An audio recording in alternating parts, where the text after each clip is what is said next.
Сәлем дуслар, біз бүгін іш арасында мына бик тез генә, җайлы гына әзерләнә торган бер ризык белән таныштырабыз.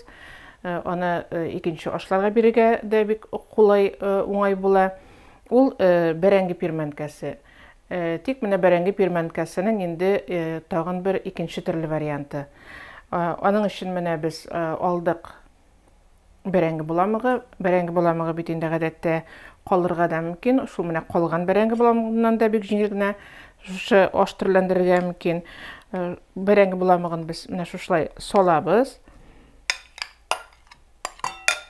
Һәм аның өстенә без сытабыз. Без бер йомырка, чи йомырка.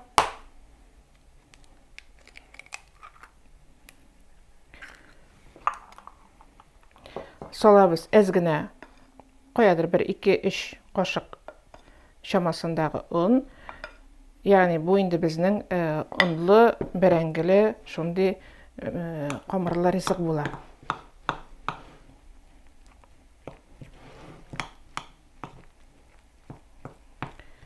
Әз генә моңа туз салып җибәрәбез.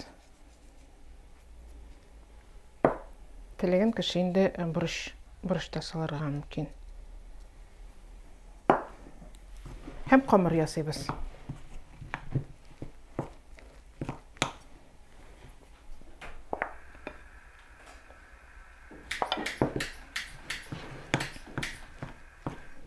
Пирмәнкәгә дигән камырыбызны менә шушылай без ясап бетердек.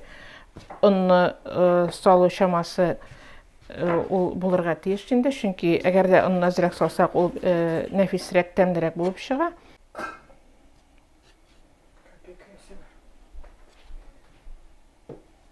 Һәм менә шушылай тузлы, кайнап торган тузлы суда пешереп алабыз без аларны тиз генә. Менә безнең пирмәнкәбез шушылай әзер булды. Табынга аны әлбәттә кайнар килеш чыгаралар инде. Һәм өстенә менә шушылай кыздырылган суган, майда, атлан майда кыздырылган суган салып чыгарырга мөмкин. Теләгән кешеләр әлбәттә бу пирмәнкәләрне төрле соуслар белән, каймак белән ашарга мөмкиннәр.